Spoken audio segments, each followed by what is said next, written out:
You can sum up my feelings on Justice League in one word. In fact, you can sum up my feelings on each of the recent DC films in one word.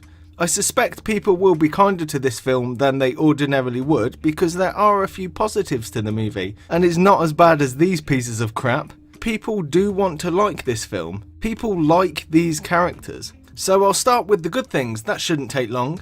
I feel the need to say there will be mild spoilers from here on out, but if you've ever seen a movie before, you'll know exactly what's going to happen. They go for the most obvious and simplistic plot that you can work out exactly what's going to happen 10 minutes into the film. It should be no surprise to anyone that Superman is in the film. Yeah, he died in Batman v Superman, but is there really anyone out there who honestly thought they weren't going to bring him back? Well, I thought they treated him better than in the previous movies. He actually smiles in this film, and you get to see him save people. I'm not saying it was done well, it was decidedly average, but when your starting point is this small step in the right direction feels like a miracle. It's really a sort of a miracle. The basic story is easy to follow. It's not an incomprehensible mess like Batman v Superman. They keep the story of Justice League very simple. Although simple doesn't mean stupid, but in this case it does. A lot of the details don't make any logical sense or go unexplained, but I understood what happened overall, so that's a positive, I guess. So in case you don't know, after the initial shooting of the film, the director left the project and Joss Whedon was brought on for the reshoots. And those reshoots are extensive. Easily over a third of the runtime, perhaps even up to 50%. As a result, you get a film that is tonally confused and imbalanced. You can tell a lot of parts have been cut out. There is a lot of footage in the trailer that isn't in the film. They've inserted a fair amount of humour, which is fine. I don't know why they suddenly felt they needed jokes every 5 minutes. Just because Marvel do it doesn't mean you need to copy them in order to be successful. The DC films aren't bad because they're not funny. They're bad because, well, I've gone over that already. The jokes are clearly part of the reshoots and inserted in after the fact, even in places where they don't fit. Most of the humour comes from the Flash, and I found his extreme quirkiness irritating. He did have one or two lines that I found amusing. It's really cool, you guys seem ready to do battle and stuff, but I've never done battle. I've just pushed some people and run away. That's all well and good, but in the context of the movie, it doesn't work. While he's making this joke, the villain in the room next to them is choking people to death. You can hear them gasping for air and their bones being broken. But yeah, great joke, guys. One of the biggest problems I had with Justice League, besides all the other things, is none of the characters felt like they existed outside the film. What type of people are they? How do they live their daily lives? How did Wonder Woman find the bank hostage takers? Was she actively looking for them, or did she find them by chance? What was the point in her climbing up here? The Flash has a fully functioning hero suit made from material used on space shuttles, so is he a fully active hero? His suit indicates he is, but his dialogue indicates he's not. How did he afford the suit if he's only got a crappy job? What does Aquaman do? Does he just get drunk at the village all the time? None of these characters are developed. Giving them superhero powers isn't development. None of them get the time they need to give them any sort of personality. If it's not a fight scene, a joke or a superhero pose, it's not in the film. You could make the argument that you don't need to develop some of these characters because they've been established in other films. I know Wonder Woman was established in her solo movie, but are you telling me her personality, outlook and motivations haven't changed in 100 years? Okay, fine, I guess. Bruce Wayne still needs development because his personality in this film is quite different to what it was in Batman v Superman. In this, he was serious, arrogant and irrational. In Justice League, he's smiling and making jokes. Superman was the complete opposite of what he was in Batman v Superman. So although these heroes have been in other films, their characters are completely different, so you need to start over in terms of development. We no longer know who these heroes are because they're not the same characters they were in the other films. As for these, are you saying I have to watch another film in order to understand them? Well, people said I need to watch the sequel to Batman v Superman in order for that to make sense, and I just saw it and it makes even less sense now. If your answer is, you have to watch the next film in order for this film to make sense, why would I watch this film? Just tell me which movie is going to make sense and I'll watch that and skip the others. Bruce Wayne was even more unlikable than he was in Batman v Superman.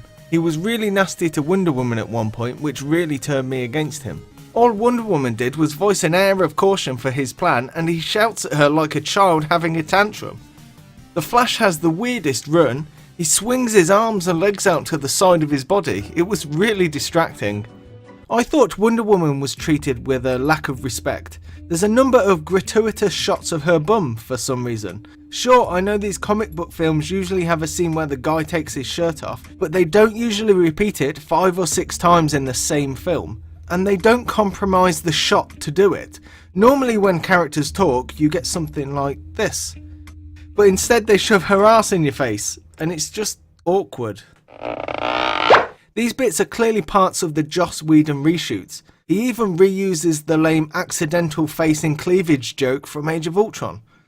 The central villain of the film is Steppenwolf, and he's the most generic, boring and lame antagonist I've ever seen. Honestly, I prefer Doomsday from Batman v Superman. At least with Doomsday they didn't pretend he had a character. And Steppenwolf gets loads more screen time, which isn't good. He wants to get 3 mother boxes and put them together to make a portal or transform the earth or something. I don't know, it's not very clear, but the result will be the end of the world. Again. Jesus Christ, can't we have one of these films where the entire planet isn't at risk? The stakes are so high, it's impossible to care. They started at the top and keep getting higher. The smallest threat in these films was World War I. When Wonder Woman goes to the bank to stop the hostage takers, they couldn't just be bank robbers. They had to be end-of-the-world cultists who want to kill everybody. They've got a bomb to destroy 4 city blocks, but when it explodes, it's barely big enough to destroy my bathroom. I've had diarrhea more explosive than that.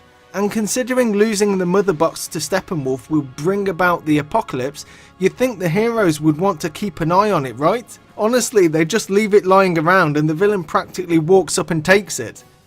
Steppenwolf is defeated in such a stupid way, it left me speechless. I couldn't believe they had the balls to do something so dumb and expect audiences would accept it. It's so bad, it makes the ending of The Phantom Menace look like a masterpiece.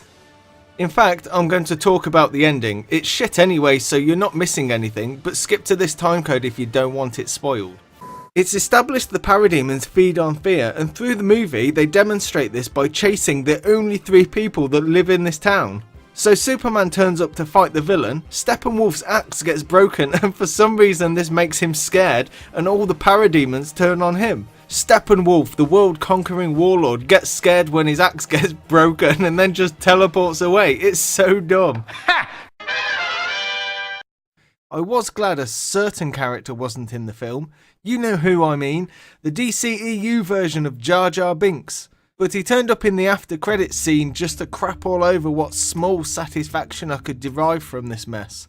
There's a number of continuity errors in terms of the previous films, as well as plot holes and problems wherever basic logic is concerned. Batman states that since Superman died, people have lost hope and become miserable, but everyone looks happier and brighter than when he was alive. Some of these changes are clearly an effort to fix the problems with the previous films, and other continuity errors are simply sloppy and lazy filmmaking.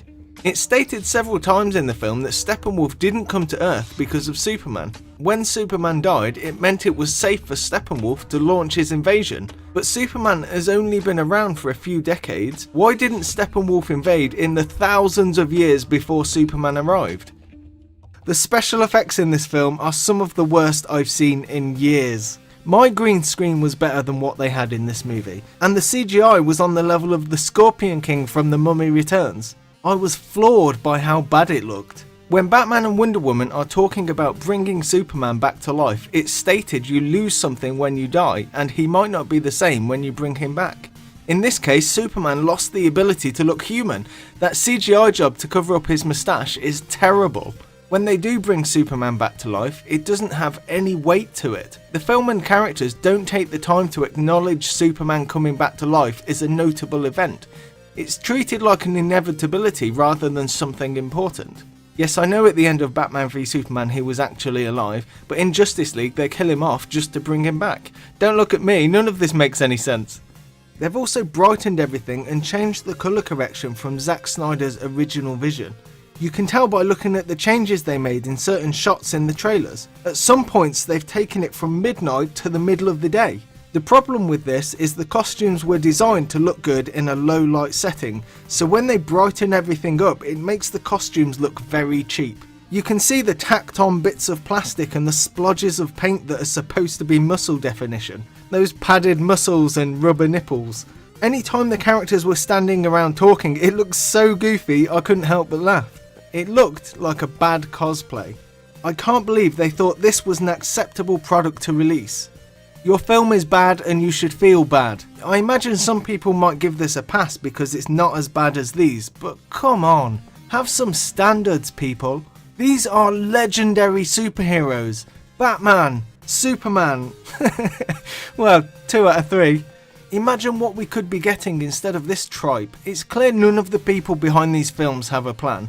The best Batman film we've had in 5 years was made out of Lego. If you want some good Batman entertainment, watch the Dark Knight Returns animated film, or play the Batman Telltale game. Sure, the gameplay was weak and they play fast and loose with the established lore, but the story was great. If you want Batman, watch these, or play these games. If you want The Flash, watch the TV show. It wasn't very good, but it's better than Justice League. If you want Aquaman, buy Goldfish. This film is a waste of your time. Even if they manage to make a good film in the future, it'll still be tainted by being attached to this crap. They should stop making these films, wait a few years and start over. Take the characters to their roots. Have Batman dealing with low-level criminals like Black Mask or something. No end of the world, portal in the sky crap. It's such a shame they're spending so much money on these films and this is what we get. It's such a missed opportunity. We could have had something amazing with this film series, but instead we get this slop. I expect some kind of quality from these characters. I would have been happy if Justice League was a 5 out of 10 movie, but they couldn't even do that. You can sum up my feelings on Justice League in one word, and that word is sadness. Hey guys, just a quick update to let you know I've opened up a Patreon page. I did this for 2 reasons. Firstly, I like money, but I don't have any. Secondly, it's a way for you to support the channel, if you want to.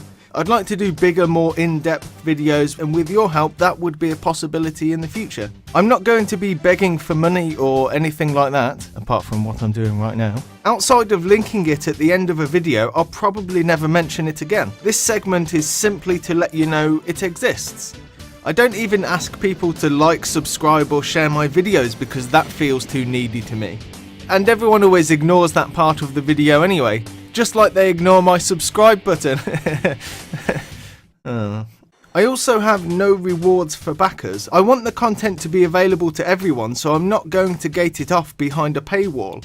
If some viewers have been with me for a long time, I don't want to punish them for not giving me money. Simply watching my videos is more than enough support. View Patreon like a friendly donation or tip jar. Don't feel obligated at all. I want everyone to enjoy the videos. That's right, videos for everyone. I'm like the Santa of movie reviews. I'm amazing!